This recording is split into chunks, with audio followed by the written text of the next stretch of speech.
Muy buenas tardes a todos los presentes. Los invitamos a ubicar sus lugares para dar comienzo a la presentación del libro Reflexiones sobre el sistema judicial actual, implicancias procesales de los programas de mediación en los ordenamientos jurídicos de Argentina y España, del doctor Ignacio Noble. Queremos agradecer a todos los presentes para el lanzamiento de este libro, agradecer a las diferentes instituciones del Poder Judicial, de la Universidad del Norte Santo Tomás de Aquino, de la Universidad Nacional de Tucumán, que han acercado sus salutaciones al doctor Ignacio Noble. Agradecemos la presencia de la señora vicedecana de la Facultad de Derecho y Ciencias Sociales de la Universidad Nacional de Tucumán, doctora Marta Tejerizo. Agradecemos también la presencia de la señora directora del Centro de Mediación de la Defensoría del Pueblo, doctora Viviana Grossman. También agradecemos la presencia de las señoras y señores magistrados, funcionarios del Poder Judicial de Tucumán, letrados del foro local, por supuesto también mediadores, comediadores, aspirantes a mediadores y por supuesto la comunidad en general. Especialmente saludamos a nuestra mesa panel, que está compuesta por los expositores, la doctora Edith Montoya, directora del Centro de Mediación Judicial de la provincia de Tucumán. Saludamos también al doctor Alfredo Noble Hernández, abogado y mediador del registro del Centro de Mediación Judicial. Y por supuesto al doctor Ignacio Noble, subdirector del Centro de Mediación Judicial y autor del libro que estamos presentando en la jornada de hoy, Reflexiones sobre el sistema judicial actual, implicancias procesales de los programas de mediación en los ordenamientos jurídicos de Argentina y España. También, por supuesto, queremos agradecer al Colegio de Abogados de la provincia de Tucumán por la colaboración que nos han brindado para la celebración de este evento. La finalidad de esta presentación del libro Reflexiones sobre el sistema de justicia actual del doctor Ignacio Noble, se abordarán los temas desarrollados por el autor a través de los 4 capítulos que integran el libro. Una primera reflexión la vamos a tener sobre el sistema de justicia actual, el análisis del diseño y armado de programas de mediación en el ámbito público y privado y su impacto en los ordenamientos jurídicos de Argentina y España. Y por último, el impacto procesal de la mediación judicial en la tramitación de las causas y su desarrollo jurisprudencial actual. Vamos a dar comienzo a nuestra mesa panel. Invitamos a la doctora Edith Montoya, directora del Centro de Mediación Judicial de la provincia de Tucumán, a expresar sus palabras. Bienvenida.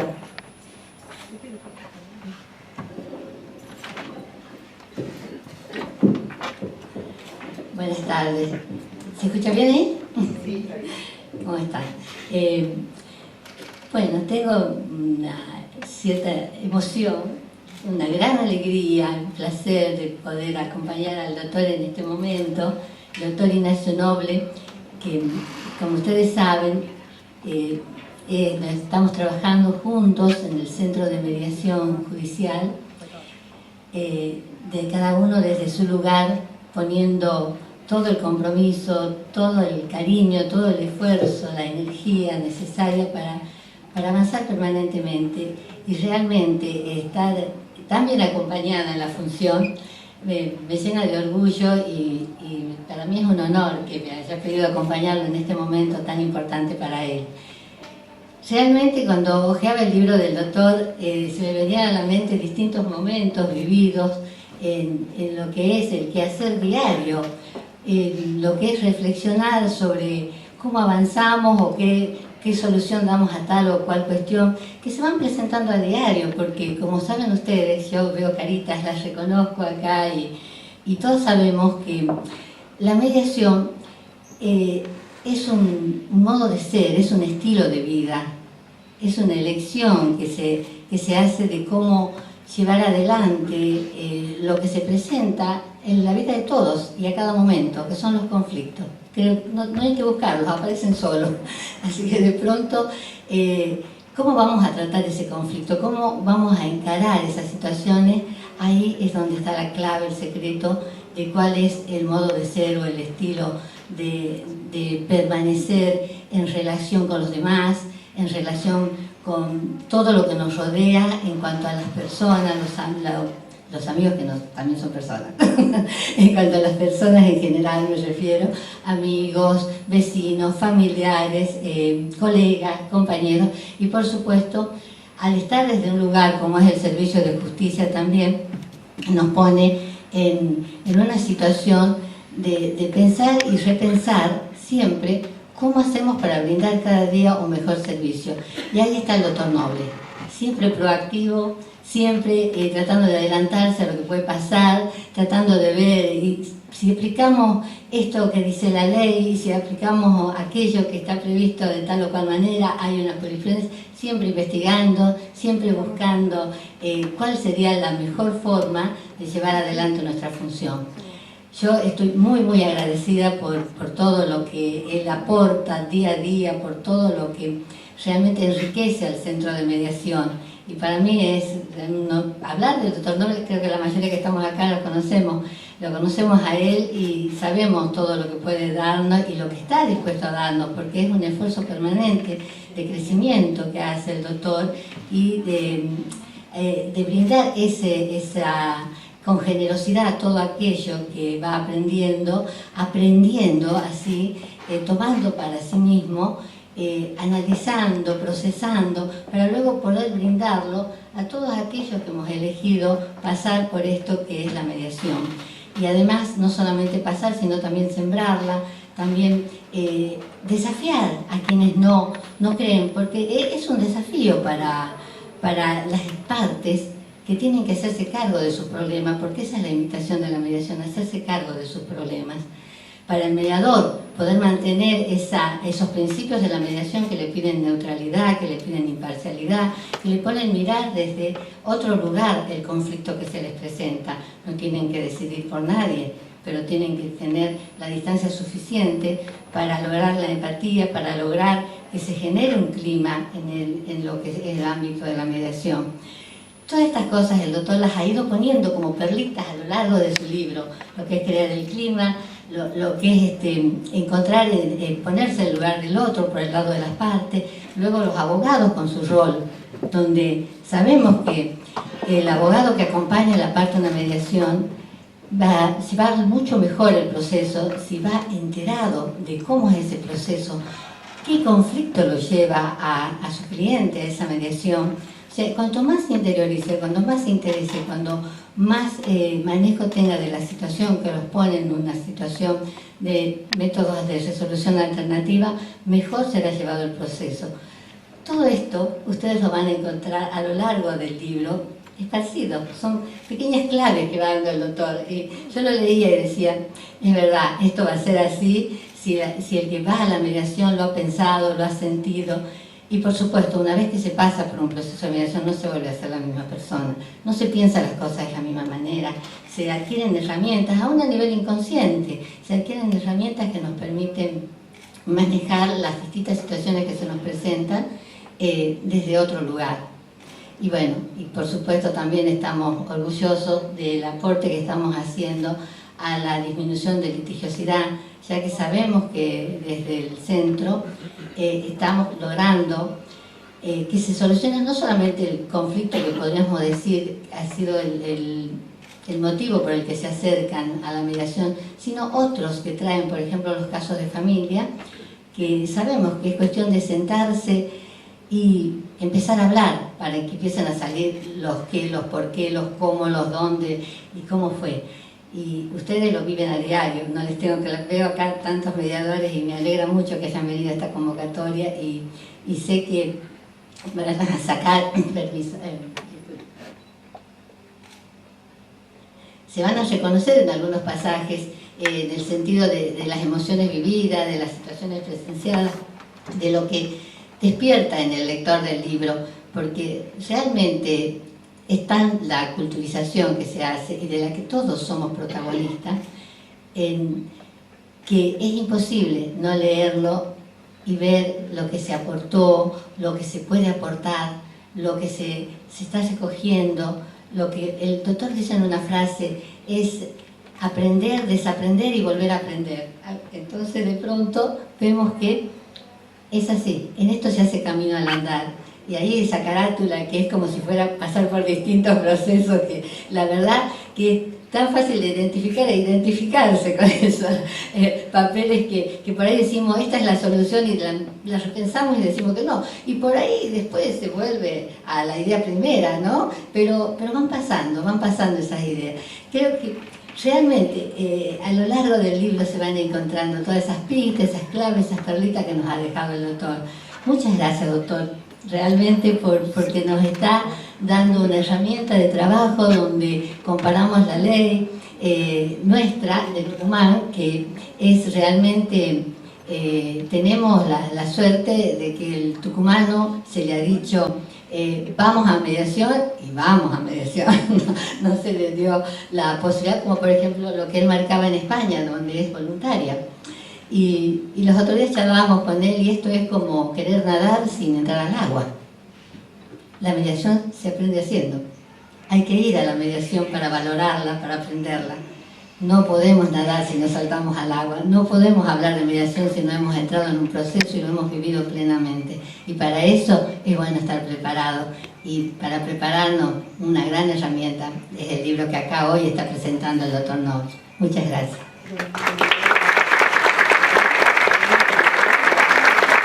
Agradecemos las palabras de la doctora Edith Montoya, directora del Centro de Mediación Judicial de la provincia de Tucumán.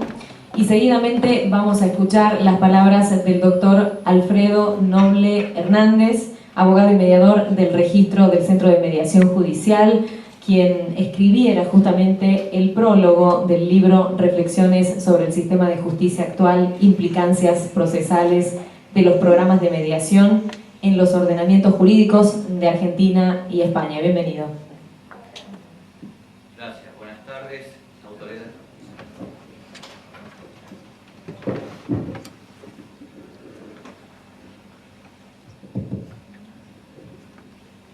Buenas tardes, autoridades presentes, integrantes del Poder Judicial, colegas abogados, mediadores, público en general. Hoy me place estar acá presentando el libro de Ignacio y un doble agradecimiento a él en cuanto me ha permitido primero prologar su libro, aprender mucho y hoy poder acompañarlo en la presentación de este libro que seguramente la lectura que tengan de él les va a dejar aportes y lo va a dejar pensando y reflexionando sobre cada una de las cuestiones que vuelca en el libro. Como ustedes sabrán, somos hermanos, el azar y el destino nos unió, pero sobre todo una decisión o decisiones conscientes nos han hecho recorrer un mismo camino profesional como es la abogacía y la mediación, y en este tránsito hemos compartido esta pasión por el estudio y la investigación y el ejercicio de todos estos métodos alternativos de resolución de conflictos y en especial de la mediación. Él lo ha llevado mucho más allá en toda su carrera y ha profundizado, y hoy estamos frente a un nuevo jalón que sin duda es un peldaño más al cual seguirán muchos otros. A mí me interesa rescatar del libro que hoy presentamos, como lector, releyéndolo, el enfoque que el autor realiza en el mismo y que se proyecta a lo largo de los distintos capítulos, a veces de manera más expresa, en otros más solapadamente, pero me parece que interpela permanentemente a la sociedad civil y a los poderes públicos y a los operadores jurídicos. Nos interpela en cómo convivimos y cómo queremos convivir. Me parece que esta pregunta está presente a lo largo de todo el libro. tenemos el sistema clásico de un poder judicial, en donde en el sistema republicano son los tribunales los que resuelven las disputas que los particulares o los grupos tienen. Es decir, nos hemos acostumbrado a través de este diseño a delegar la resolución de las cuestiones propias en un tercero.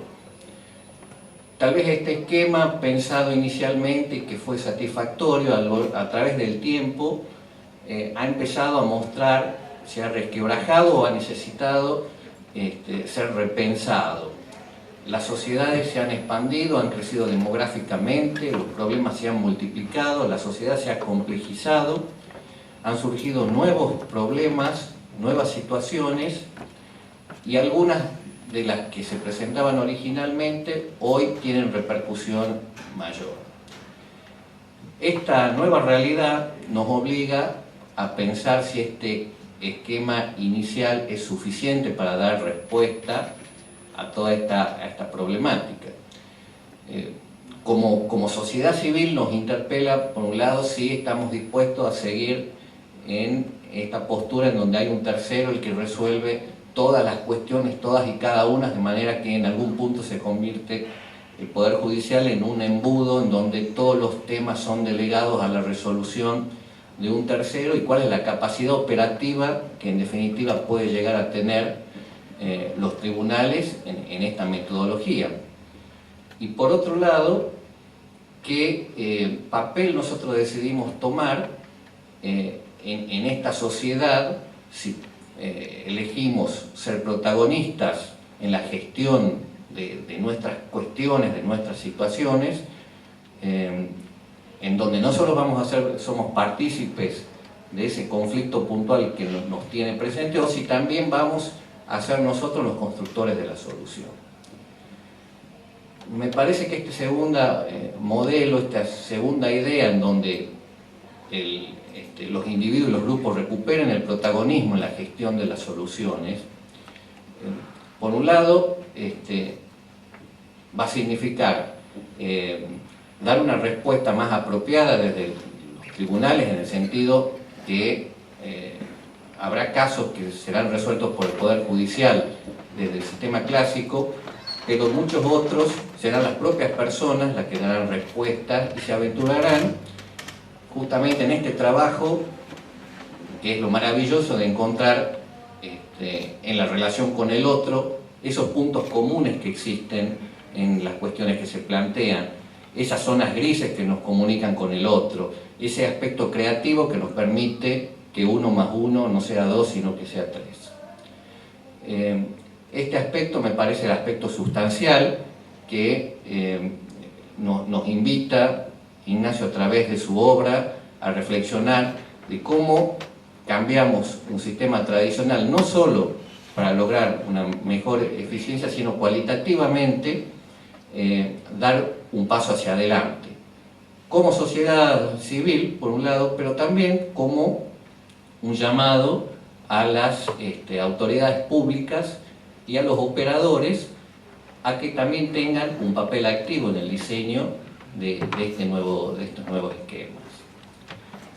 A las autoridades públicas, en cuanto al papel que le corresponde en la adopción de políticas de Estado que se mantengan en el tiempo, que superen el mandato de un gobierno determinado y tomen la decisión de generar espacios, cauces institucionales que permitan dar cabida a estos cambios cualitativos, y a los operadores para que justamente como conocedores, como profesionales que conocen estos temas técnicos, puedan precisamente diseñar esquemas o causas institucionales que permitan dar estas respuestas a estos métodos alternativos de resolución de conflictos.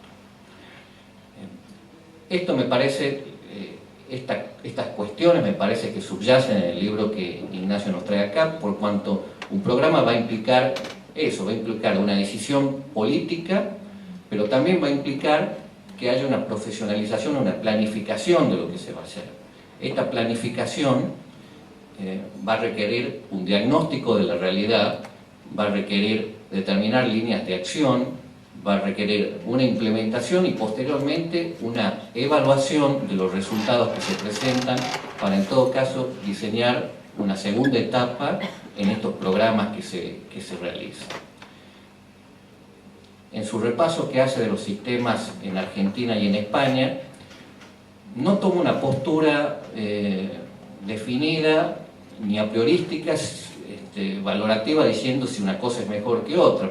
En tanto yo entiendo como lector que justamente esto tiene carácter instrumentales, dependerá de muchas cosas, de un diagnóstico que uno haga caso por caso. Lo importante es tener identificadas qué variantes son posibles y en función de la realidad que se presente se podrá optar por un mecanismo o por otro, o por hacer combinaciones entre las cosas que se presentan.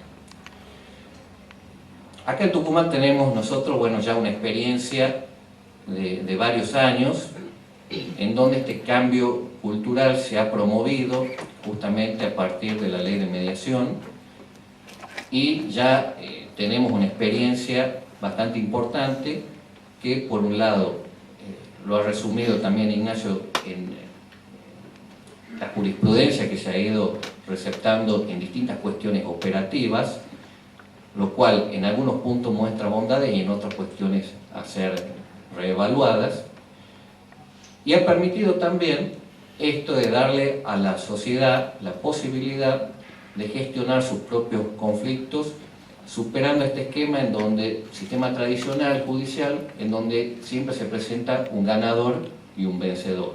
Se hace lugar a una demanda, se rechaza una demanda. Esto no es un dato menor en el sentido que este cambio cualitativo que nos va a permitir la mediación a la sociedad le permite articular soluciones en donde van a armonizar los intereses de todas las partes involucradas. De manera que, más allá de lo que signifique dar una respuesta, descomprimir tribunales, el contexto de un trabajo colaborativo, que es la esencia de la mediación y los métodos alternativos de disputas, permite una modificación de tipo cualitativa, en donde las partes van a trabajar en una respuesta que les va a permitir a ellos superar una situación puntual, pero por sobre todas las cosas incorporar una cultura de diálogo y de construcción.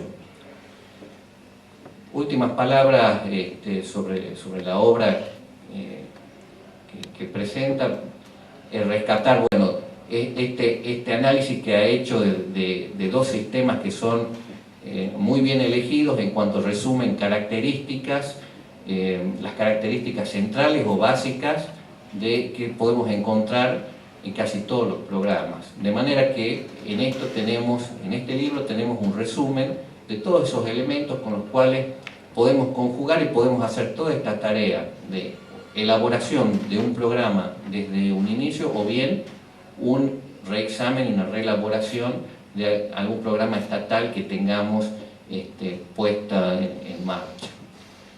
Y una última referencia que tampoco me parece menor es el hecho de que lo vincula como un ensanchamiento del acceso a justicia. Es decir, hoy por hoy la tutela judicial efectiva no solo está garantizada por la presencia de un poder judicial, sino que hoy hay más puertas dentro de esta tutela judicial, en donde no solo un tercero es el que nos va a garantizar los derechos, sino que también tenemos lugar para estos sistemas de autocomposición, es decir, donde el Estado va a brindar un espacio en donde sean las mismas partes que se den esa solución y esa tutela efectiva de sus derechos. Bueno, eso ha sido mi impresión y el aporte que creo que como lector les va a dejar la obra, así que los invito a que la lean y bueno, saquen sus conclusiones.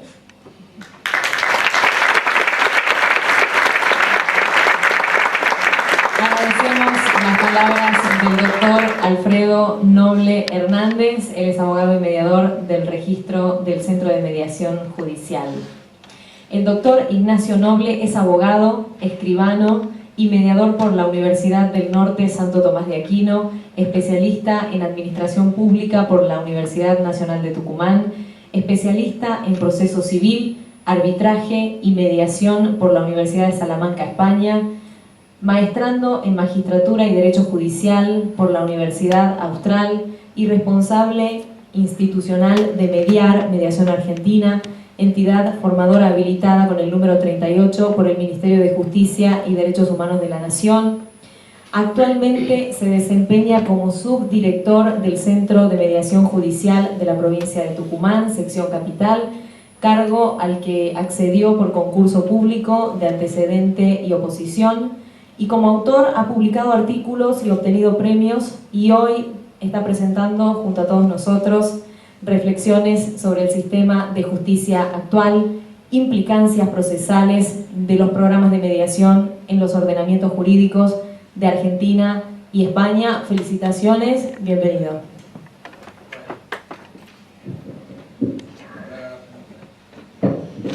Hola, hola, ¿se escucha bien ahí? Bueno,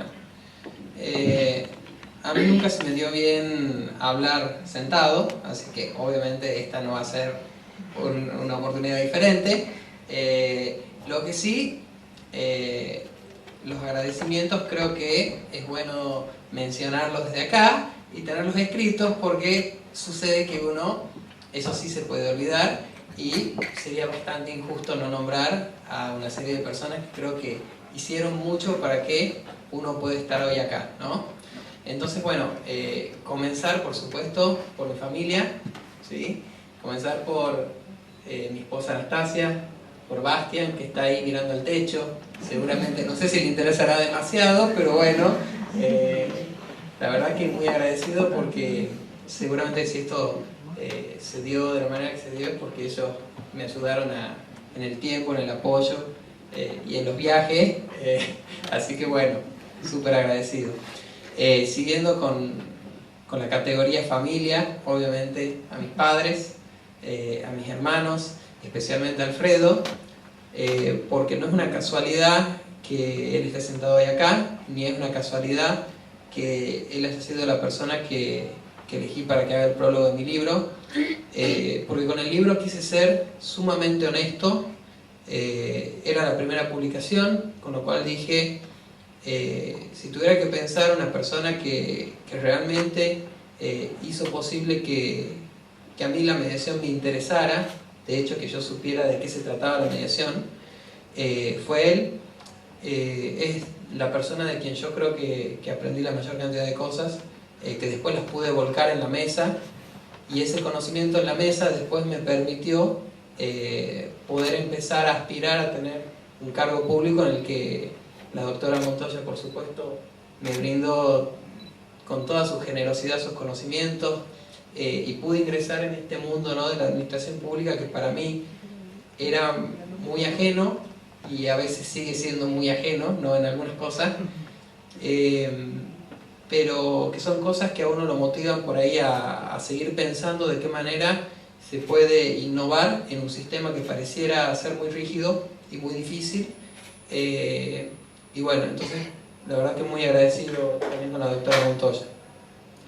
Por otro lado, agradecer a todos los que hacen posible que la mediación sea una realidad en la provincia de Tucumán, y en este sentido me quiero referir y agradecer a todos los compañeros del Centro de Mediación Judicial.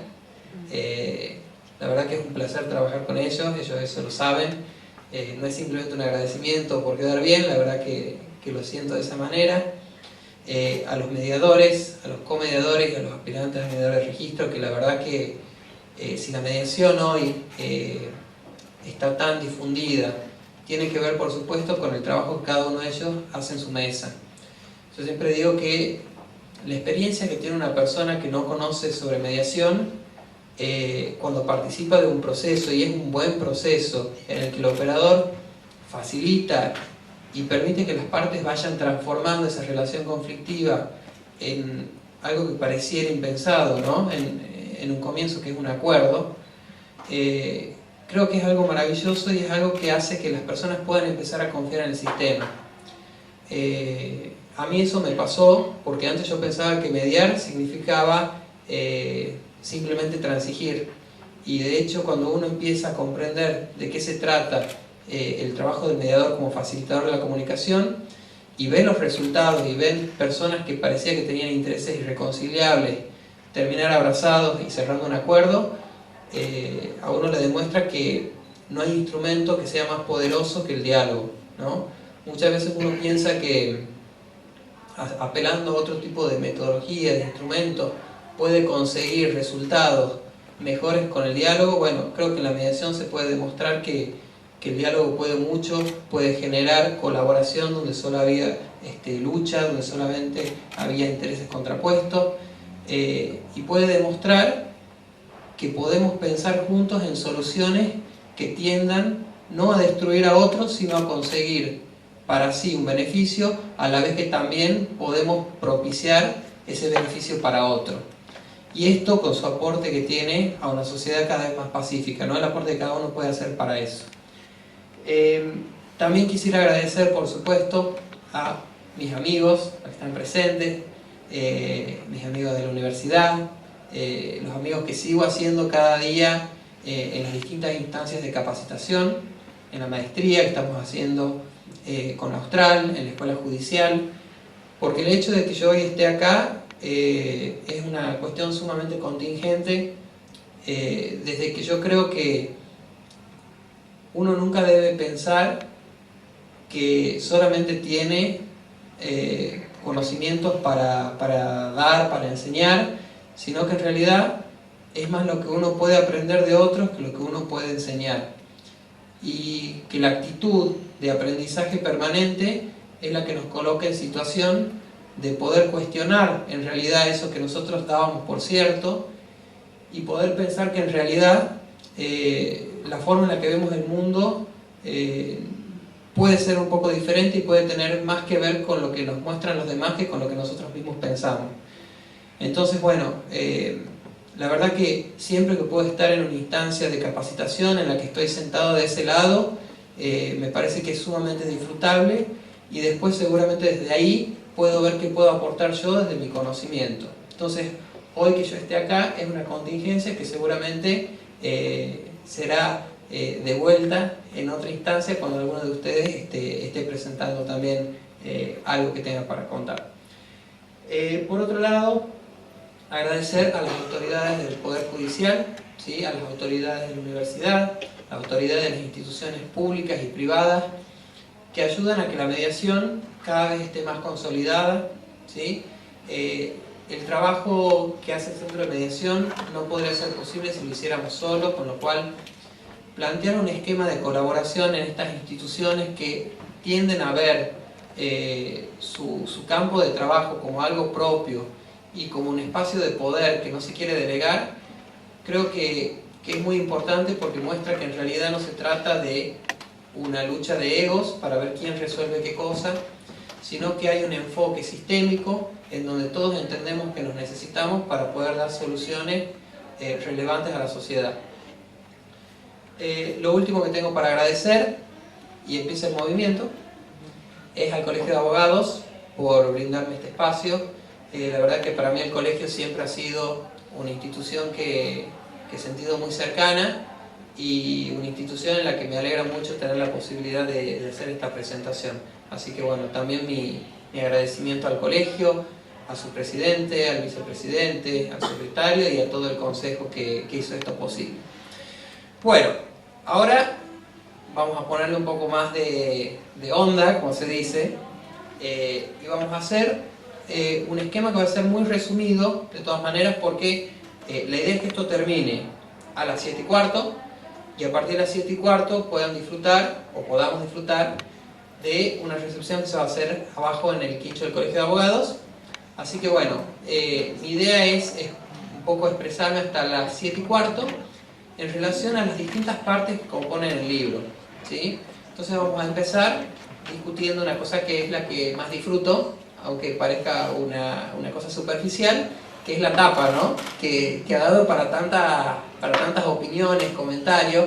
Entonces quería contarles también cuál fue mi visión al seleccionar la tapa pero a la vez complementarlos con algunas ideas o comentarios que fui recibiendo durante este tiempo y que me parecieron muy, muy interesantes. Así que bueno, empezamos con eso. A ver, ¿va bien ahí? Sí, bueno. Los rollitos de papel. Yo creo que a esta altura los rollitos de papel son más conocidos que yo. Porque a la hora de hablar del libro, rápidamente, en vez de empezar a hablar del sistema de justicia actual y de toda la cosa, y los rollitos de papel, son esto, son lo otro. Entonces digo, bueno, está bueno empezar explicando en qué pensé cuando elegí los rollitos de papel. Y en realidad los rollitos de papel tienen que ver con romper con algunos esquemas o con algunos mitos que tienen que ver con esto de pensar que todo lo que uno produce sale fácil, ¿sí? Que pensar en un sistema de justicia diferente es una tarea sencilla en la que uno dice, bueno, esto debería ser así, así, así, lo propone, se lo trata a nivel parlamentario y después eventualmente se aprueba y demás. En realidad la tarea creativa de todo tipo de creación o de reformulación de algo que existe implica mucho esfuerzo. Y ese esfuerzo implica también receptar ideas, cuestionarlas, destruirlas, abollarlas, desecharlas, pero también implica un volver a pensar si esto nuevo que había ideado es mejor que lo anterior o no, y entonces vuelvo para atrás, lo vuelvo a pensar, le doy la vuelta, hasta que puedo llegar, en definitiva, al producto final. Es decir, que el producto final no es algo que viene dado, es algo que naturalmente requiere de mucho esfuerzo y que en definitiva termina como en la parte final del libro, ¿no? No sé si ustedes ven cómo es una sucesión, y esa sucesión termina con un papel abierto, que simboliza en algún punto todo el producto de ese esfuerzo, pero también que no deja de señalar, si se quiere, las marcas que ha tenido todo ese proceso de esfuerzo y todo ese proceso creativo. Es decir, todo ese proceso ha implicado emociones en uno, ha implicado conversaciones que ha tenido con distintas personas y de las cuales se ha ido transformando la idea principal para terminar en ese resultado. Y yo creo que en el sistema de justicia actual es eso. Es un sistema de justicia incuestionado durante mucho tiempo, no porque no sea cuestionado por la sociedad en sí, sino porque el sistema permanece rígido, el sistema permanece inmutable. Entonces, más allá de algunos cuestionamientos, esos cuestionamientos no llegan a transformar ese sistema tan fuerte. Yo me inspiré sobre todo para este libro en un libro de Remo Entelman que se llama Teoría de Conflictos. Remo Entelman es un profesor de Derecho de la Cátedra de Filosofía del Derecho, que ya falleció. Él trabajaba en la UBA y él tenía a cargo un departamento que empieza a crear él, que es el Departamento de Resolución de Conflictos. Entonces él empieza a estudiar la teoría del conflicto y entonces empezamos a preguntarnos si los abogados somos operadores judiciales o si somos en realidad operadores de conflictos. La pregunta acá es si hay alguna diferencia entre ser un operador judicial y ser un operador de conflictos. Porque pareciera ser que con el transcurso del tiempo nos fuimos transformando en operadores judiciales. Y un poco la institución nos fue comiendo, de modo tal que dejamos de ver que más allá de ese proceso que nos estaba marcando el código, había un conflicto que era el que motivaba ese proceso. Entonces, en esto hay una pregunta esencial que uno se hace al momento de cuestionar el sistema de justicia actual. Y es en pensar si el Poder Judicial o los magistrados están para dictar sentencias o para resolver conflictos.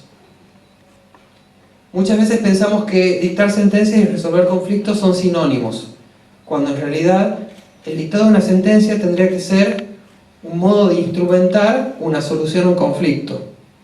Pero no tendríamos que perder de vista que en realidad lo que motiva la acción del Poder Judicial es el conflicto, y lo que nos debe interesar es su resolución. sea que ese proceso termine con una sentencia o no.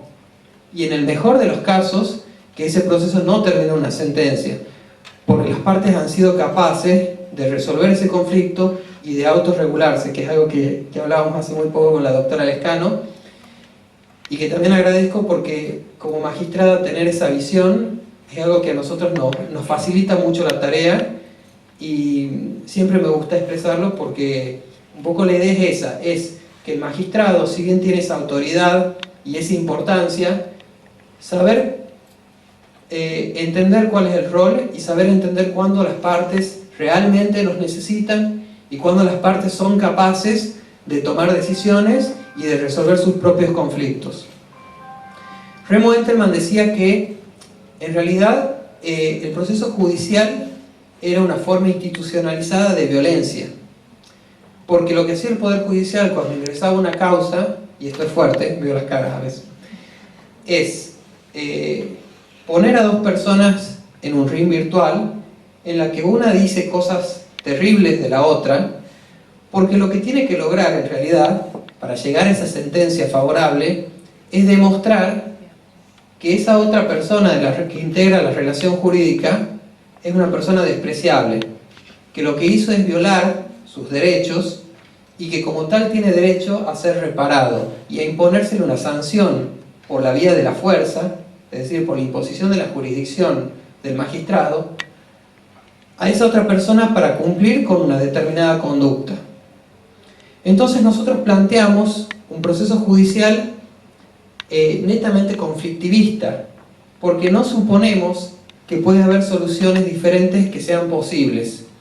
Entonces cuando nosotros suponemos que las personas no tienen la capacidad de autorregularse y de darse una solución a sus conflictos, suponemos que hay un tercero ajeno a esa relación que por ser neutral y por estar capacitado en la aplicación del derecho, tiene la capacidad de saber qué es lo mejor para ellos. Y muchas veces el hecho de que las partes lleguen a esa instancia no quiere decir que las partes no sepan qué es lo mejor para ellas. Simplemente quiere decir que las partes están en un estado en el que no están pudiendo ver qué es lo mejor para ellas. Con lo cual, antes de suplir su voluntad, estimando qué sería lo mejor en esa relación, lo que hacemos es pensar que puede haber otra forma de justicia posible, que es la justicia en la que las partes son las protagonistas y que no hay una heterocomposición del problema, sino que hay una autocomposición que implica que sean las mismas partes las que decidan qué es lo que debe ser para su conflicto. Y además, según el sistema legal, y en este caso nos referimos a nuestro sistema legal, se le da un efecto jurídico idéntico al de una sentencia, con lo cual lo que se está haciendo es empoderar a las partes en tanto y en cuanto se supone que ellas son las más adecuadas para saber cómo resolver su conflicto. La historia del conflicto judicializado no es tampoco tan sencillo como que hay una parte que dice cosas horribles de la otra para convencer al juez, porque en realidad intervienen más protagonistas dentro de esta historia. La historia judicial se compone por los abogados también. Entonces, ¿en qué medida el abogado ha sido formado para entender que previamente al entendimiento en la causa de un magistrado puede haber una instancia de composición o de conciliación, según sea el método seleccionado, el método más adecuado, que puede promover para resolver ese conflicto? Pero a diferencia de eso, lo que ocurre normalmente es que un abogado recibe una causa, tiene una entrevista con el cliente, y lo que se plasma en la demanda, en el mejor de los casos, es la percepción que el cliente tiene sobre su relación de conflicto. Cuando yo digo esto, lo que quiero diferenciar es que en todo conflicto, y esto le debe pasar a cada uno de ustedes, uno se ve como la víctima y uno ve al otro como el victimario. Entonces esto les pasa a las partes también. Lo que las partes le cuentan a sus abogados no es una mentira, es lo que ellos realmente perciben como sus derechos. Entonces el abogado lo que hace es redactar una demanda. Un poco yo lo describo al proceso, cómo se da en el libro, pero el proceso de escritura de la demanda implica narrar estos hechos que son contados desde la perspectiva de una de las partes, y siempre tendiendo a demostrar que la otra parte de la relación es la culpable. En el mejor de los casos, el abogado va a reproducir lo que le dijo el cliente en la entrevista, pero en la generalidad de los casos esto no se da de esta manera. En la generalidad de los casos, el abogado puede delegar en otra persona que trabaja en el estudio para que redacte esa demanda, cuando esa persona ni siquiera ha tenido contacto con el cliente. Y podemos dar un paso más allá. Tal vez el abogado ni siquiera va a plasmar elementos extraídos de esa narrativa del cliente en la entrevista, sino que va a tener modelos preconcebidos, y esto es moneda corriente, porque de hecho uno ve los escritos y Juan versus María sobre alimentos es idéntico a Pedro contra quien fuera sobre régimen comunicacional. Es decir, los modelos se van manteniendo, y esos mismos modelos que se utilizaron para una persona se utilizan para otra, cuando las historias de conflicto de Juan, de Pedro, de María son absolutamente originales. Esto hace que nosotros lleguemos a los tribunales con dos historias que difieren en gran medida de la historia original que causó el conflicto entre estas partes. Y es esta realidad creada, y la crean porque la institución lo exige de alguna manera desde el proceso, con la que nos encontramos para llegar después a un traslado en el que esa otra persona puede leer su historia de conflicto narrada desde una perspectiva que lo muestra como una persona despreciable, y la primera conducta intuitiva de esa persona es ir a otro abogado a replicar esa conducta para demostrar que la primera parte era la culpable de todo lo que sucedía y que merecía ser sancionada. Después de eso pasamos por una etapa de prueba. En la etapa de prueba, ¿qué es lo que hacemos? Invertir todos nuestros esfuerzos para lograr la convicción en el juez. Entonces, todo eso que yo había dicho, muchas cosas ciertas, muchas cosas fabricadas porque tengo que amarrarla a la prueba que yo tengo disponible, llegan a conformar la verdad del expediente. Y si bien de esto se ha dicho mucho, la realidad es que los mecanismos que tenemos actualmente para poder resolver situaciones están muchas veces limitados a eso que las partes han podido demostrar en el legajo o en el expediente. Y así se llega a una solución en la que normalmente se determina quién es el vencedor en esta relación y quién es el vencido, que a su vez tiene que cumplir con una serie de cargas que le son impuestas de manera coercitiva. Entonces Remo Enterman, cuando decía que el proceso judicial es una forma institucionalizada de ejercer la violencia, lo que quería decir un poco es que poner a las partes en situación de agredirse, en situación de litigio, para lograr un resultado que es la resolución de sus conflictos, en realidad nos lleva a pensar en una solución que, lejos de lograr el resultado que busca a través del derecho, que es la restitución de la paz social, lo que encuentra es una situación de devastación completa de los vínculos sociales. Porque estas personas que ingresaron a los tribunales con un conflicto no se fueron mejor de lo que habían empezado, se fueron más dañadas, se fueron con una relación en la que es muy difícil que después de eso pueda volver a recomponerse. Entonces él concluye diciendo que ninguna relación de amistad, familiar o de asociación emerge incólume cuando un juez, en el debido uso de su jurisdicción y de su competencia, resuelve declarar un vencido y un vencedor. Esto no quiere decir que debamos prescindir del método de justicia que conocemos.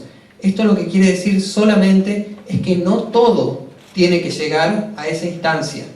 Esa instancia es la instancia más valiosa, si se quiere, en la que el Estado ha invertido sus recursos para solucionar un conflicto. Antes de eso, tenemos la obligación, como profesionales y también como partes de un conflicto, de agotar otras instancias a menor nivel. Y decir a menor nivel no significa decir que la mediación o que la negociación es menos importante. Significa que utilizamos menos cantidad de recursos, que cada vez estamos más cerca de poder resolver nosotros mismos el problema y evitar delegarlo a otra persona. Entonces esto es algo que Gladys Álvarez digamos, esquematizaba muy bien cuando daba un ejemplo de qué pasa cuando nosotros llegamos a un hospital con una herida que es ínfima. ¿Vamos directamente al quirófano o tenemos un tratamiento ambulatorio? Si no pasa nada nos vamos a la casa. Es decir, no todos los conflictos tienen que tener la solución quirúrgica. La solución quirúrgica es que haya un juez que decida en estas condiciones que relatábamos anteriormente qué es lo que corresponde según el derecho, según la equidad, según la justicia. Con lo cual es plantear un esquema en donde el sistema de justicia actual convive con otro tipo de justicia, que es una justicia autocompositiva. Y un poco esa es la idea de la reflexión del sistema de justicia actual. ¿Qué es lo que nos propone la institución y hacia dónde se está moviendo este nuevo sistema de justicia? Yo siempre digo que no recuerdo, y ustedes si se les viene algo a la mente, por favor me lo hacen saber, no recuerdo otra reforma en el sistema de justicia que sea tan grande como la introducción de la mediación previa y obligatoria. Y cuando digo esto, ¿a qué me refiero? Porque podemos decir, bueno, podemos pasar de la escritura a la oralidad y demás. Pero esto tiene que ver con cambios que se denominan cambios más de lo mismo, que son los cambios que refería Paul Watzlawick justamente en el libro que lleva ese mismo nombre. Y él mencionaba que hay cambio 1 y hay cambio 2. El cambio 1 es lo que nosotros normalmente hacemos para solucionar un problema. Es decir, tenemos muchos juicios, están abarrotados de causa los juzgados. ¿Qué hacemos? Creamos más juzgados, contratamos más personal, generamos más recursos. Pero esa solución, si se quiere instintiva al problema, ¿resuelve el problema? Lo que demuestran las estadísticas, lo que demuestra la opinión pública, es que el sistema de justicia sigue colapsado. Entonces, esas soluciones lo que hacen es perpetuar el problema. Entonces, lejos de solucionarlo, lo único que hacen es continuar con este círculo de hago algo y del otro lado sigue creciendo y sigo tratando de taparlo, generando más recursos. En cambio, lo que hace el cambio 2 es lo que Paul Watzlawick denomina el cambio del cambio. Lo que se busca es romper con esta dinámica de decir, bueno, yo ante este problema hago esto, sino que hay algo que tiene que cambiar radicalmente el esquema que está planteado. Y la mediación cambia radicalmente ese esquema porque dentro de un sistema de justicia, yo lo sigo pensando, es increíble que haya una oportunidad previa para que las partes se sienten a resolver su conflicto. Dentro de un sistema de justicia, de poder judicial tan rígido, tan jerárquico, pensar que las partes en una sala de mediación habilitada pueden tener una conversación y ellas mismas pueden resolver el conflicto y que esa resolución o ese convenio tenga fuerza de sentencia, es algo que reforma el sistema de justicia porque le da a las partes la posibilidad de hablar de lo que quieran hablar, se les permite un espacio confidencial, con lo cual todo lo que diga no será usado en su contra, que por ahí en un proceso judicial yo me cuidaría de decir algunas cosas porque seguramente eso que yo diga me puede colocar en una mejor o peor situación procesal. Además, hay cosas que al derecho no le interesan. Hay cosas que por ahí muchos hasta denominan despectivamente como el conventillo, ¿no? Cosas que a nosotros como profesionales tal vez de la relación de conflicto que tienen las partes no nos interesan en lo más mínimo. Bueno, esas cuestiones que a muchos operadores pueden considerar irrelevantes, en la mediación son cosas que pueden abrir en forma definitiva un conflicto. Es decir, pensar que el problema que traen las partes para la resolución del sistema judicial es el problema que realmente está provocando el malentendido entre las partes, es no conocer cómo funciona el conflicto, es no saber de teoría del conflicto. En cambio, poder abrir el conflicto de las partes a lo que las partes realmente necesitan, aunque para nosotros eso sea absolutamente irrelevante, nos permite saber que el problema no estaba donde nosotros suponíamos que estaba, que el problema está en un lugar muy diferente y que para nosotros tal vez no es importante, pero que para las partes su resolución le permite resolver eso otro. Con lo cual, cualitativamente, esta nueva reforma que hay en el sistema de justicia, en donde las partes son protagonistas, realmente forma parte de un cambio 2. Y es un cambio que es contracultural. Cuando yo hablo de contracultural me refiero a que desde la mediación nosotros siempre vamos del no al sí. Cargamos con un prejuicio que es ese conflicto no puede resolverse de esa manera, ese conflicto está sumamente escalado, con lo cual no hay que hacer. ¿Para qué conversar con el otro si ya hemos conversado antes? Esto solamente lo puede decidir un juez porque no hay otra manera. Entonces, hay un preconcepto que está basado en dos cosas. En primer lugar, el temor al cambio, aferrarse a lo conocido y no intentar cosas que uno antes no ha intentado. Muchas veces las partes llegan al proceso judicial sin haber siquiera tratado de hablar con la otra parte y resolver el conflicto por sí mismo. Entonces, el temor al cambio y la suposición de que las otras partes no van a acceder a tener un diálogo colaborativo, que no saben o no van a poder negociar porque no están interesadas en una resolución pacífica, hacen que normalmente la gente se aferre a este sistema de justicia litigioso que plantea la pelea entre las partes. Entonces nosotros, como esto es contracultural, porque lo que plantea es una justicia dialógica en donde las partes puedan resolver sus diferencias de una manera tan sencilla como es hablando, teniendo una conversación que después se plasma en un acuerdo, negociando, que es una habilidad que si bien se nos da naturalmente, pero nunca se ha invertido demasiado en nuestra formación para que nosotros sepamos negociar, sepamos colaborar con otros, creo que es un gran desafío. Ahí también en el libro mencionaba que durante nuestras vidas no nos han enseñado a resolver conflictos. Usualmente los conflictos los ha resuelto otro. Los ha resuelto los padres cuando éramos chicos, porque cuando nos peleamos con algún hermano había una dificultad en poder llegar a una solución que fuera mutuamente satisfactoria. Entonces íbamos a los padres que decían, bueno, vos o él. Después, cuando accedíamos a la educación, quien resolvía los conflictos era el docente, era el preceptor, era el director.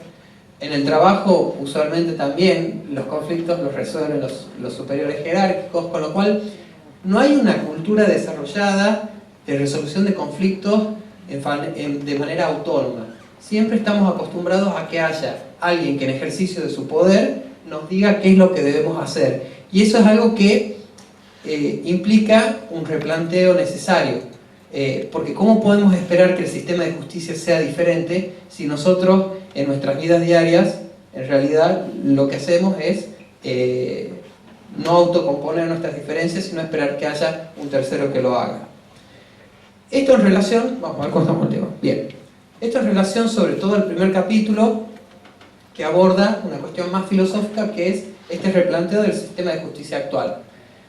El libro se compone de 4 capítulos que, si bien tratan sobre temas diferentes, tienen un hilo común y que solamente pueden entenderse si se han leído todos los capítulos.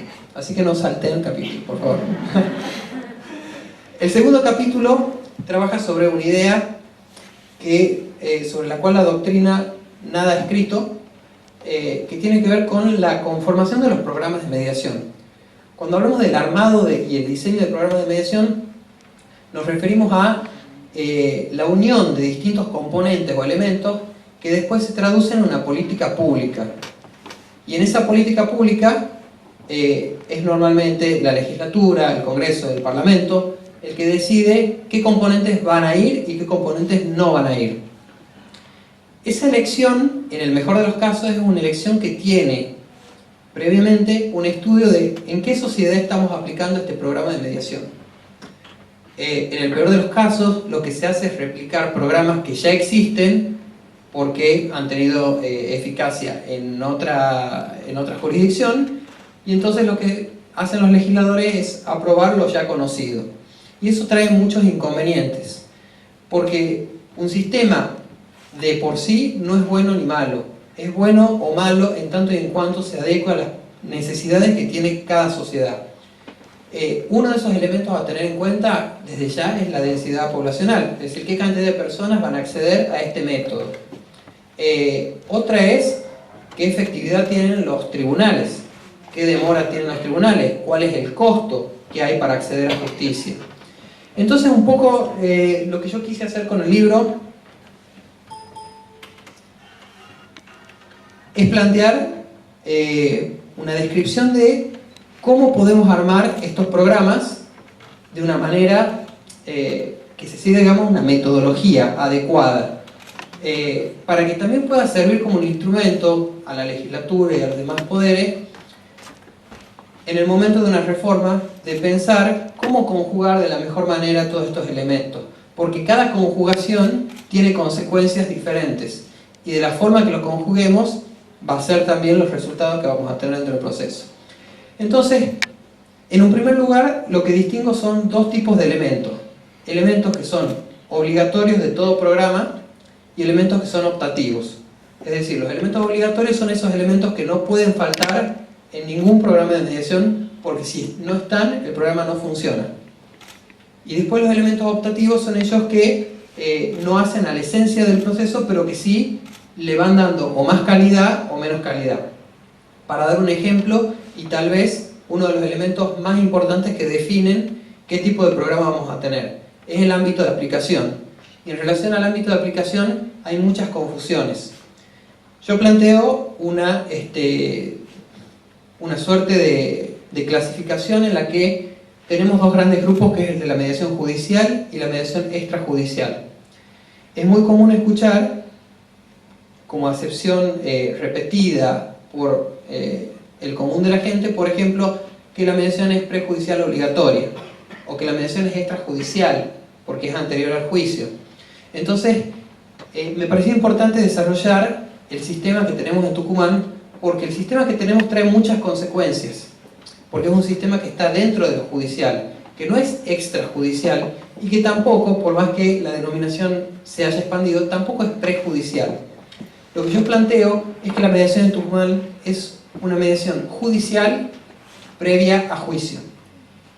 Lo judicial no tiene que ver necesariamente con el inicio de un juicio, sino que tiene que ver con el inicio de una causa.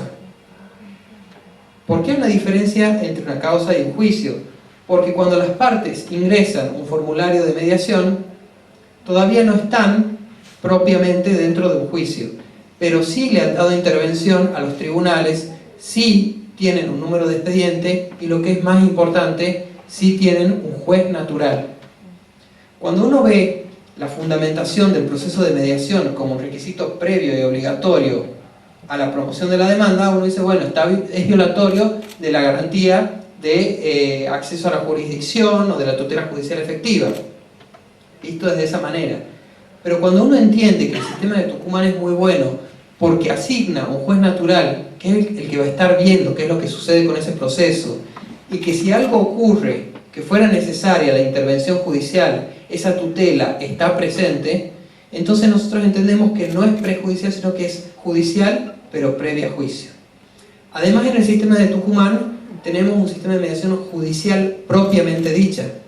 Esto quiere decir que, iniciado el juicio, las partes también pueden pedir volver a mediación. Y en este caso ya no sería previa a juicio, ni prejudicial, ni extrajudicial, sino verdaderamente mediación judicial.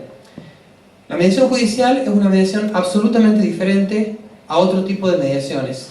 Y eso es algo que por ahí, como mediadores, nos cuesta comprenderlo. Porque nosotros queremos aferrarnos lo máximo posible al método que nos han enseñado desde la formación básica.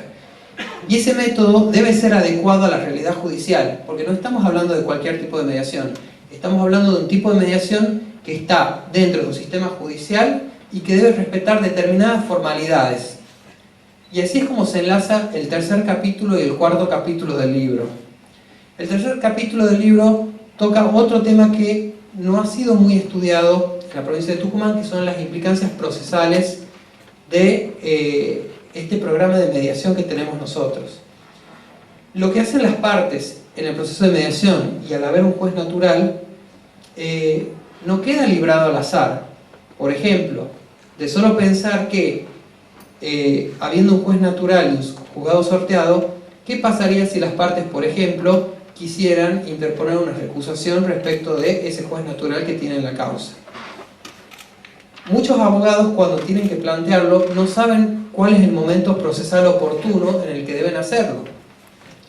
Y no saben que, al ser mediación judicial previa a juicio, si bien no hay una instancia tal como lo entiende el derecho procesal tradicional, la inserción del método de mediación en la justicia implica una necesidad de adecuar la interpretación del Código Procesal a este proceso que va a la par del proceso judicial propiamente dicho. Con lo cual, las instituciones del derecho procesal necesariamente deben ser aplicadas dentro de este otro tipo de proceso. Porque si no, lo que va ocurriendo es que el desconocer estas situaciones acarrean consecuencias para los justiciables. Un ejemplo de ello, la caducidad de instancia. Quienes entienden que la mediación es extrajudicial o que es prejudicial, que por ello no existe una instancia, nunca podrían decir que habiendo transcurrido el plazo desde que ha concluido un proceso de mediación, se ha producido una caducidad de instancia luego de 6 meses. ¿Y eso en qué posición coloca, por ejemplo, al justiciable que quede en situación de demandabilidad eterna, si no tiene algún instrumento procesal para evitar que esa situación se prolongue hasta que el actor decida promover la demanda? ¿Sí? Ese es uno de los temas procesales que se aborda en el libro.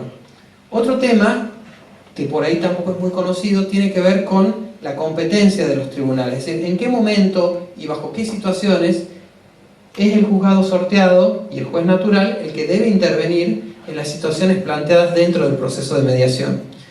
Muchos juzgados entienden que mientras el proceso de mediación se sustancia, nada tienen que hacer.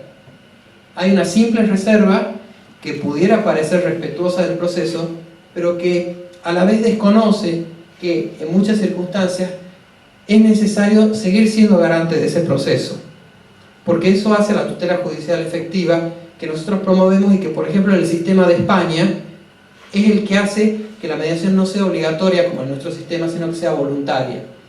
Ellos ven un valladar en obligar a la gente a que necesariamente participe de un proceso de mediación en forma previa a la demanda. Pero ellos tienen en su texto constitucional el acceso a la jurisdicción entendido no como acceso a justicia más amplio, de la forma más adecuada para resolver un conflicto, sino como acceso a jurisdicción liso y llano, es decir, el acceso a la decisión de un juez. En nuestro sistema, el concepto de acceso a justicia está muchísimo más desarrollado. De hecho, nosotros evitamos hablar de la justicia, porque la justicia usualmente está demasiado vinculada a la actividad del magistrado. Con lo cual, el concepto de acceso a justicia que manejamos nosotros y que tiene que ver con esta justicia de un sistema diferente, entiende que en realidad lo importante es la resolución del conflicto y que para esa resolución hay muchas vías posibles y que la más adecuada va a ser la que en mejor medida pueda dar una solución al conflicto planteado. Por último, el último capítulo del libro habla de jurisprudencia, porque muchas de estas decisiones que han ido tomando los jueces cuando los justiciables han pedido su tutela jurisdiccional, han ido en un sentido y en otro, y muchas veces han sido adecuados desde mi punto de vista, por supuesto, y muchas veces no lo han sido porque han perdido de vista, por ejemplo, esto de pensar que la mediación tiene que estar concebida dentro del proceso judicial y debe ser concebida dentro de los institutos procesales que regulan también el proceso judicial.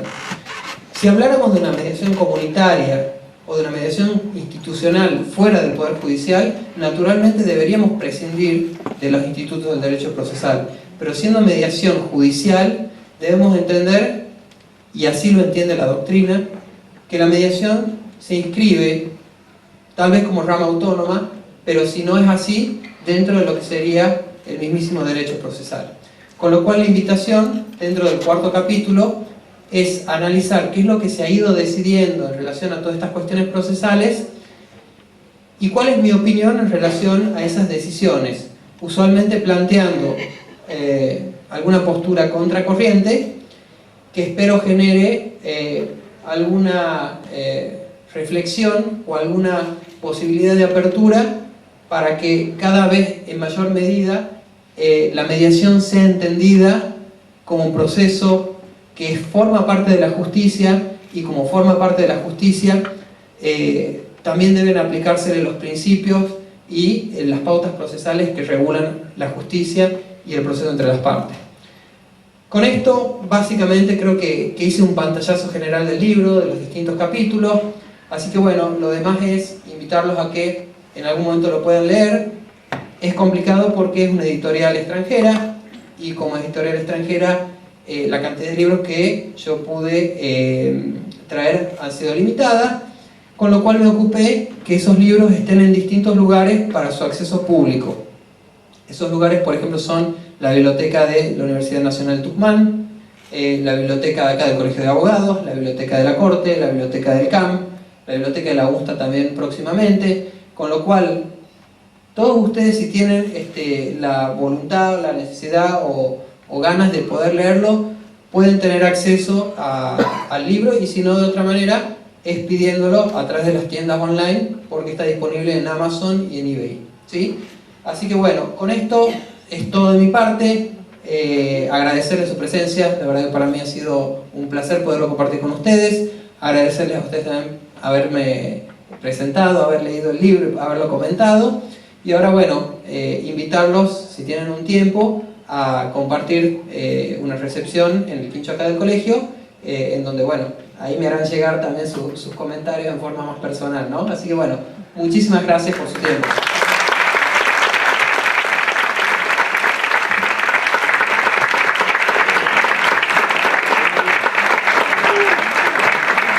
Con las palabras del doctor Ignacio Noble, damos por finalizada la presentación del libro Reflexiones sobre el sistema judicial actual, implicancias procesales de los programas de mediación en los ordenamientos jurídicos de Argentina y España. Muchas gracias por haber estado presentes, y como lo decía Ignacio, pueden bajar al quincho del Colegio de Abogados.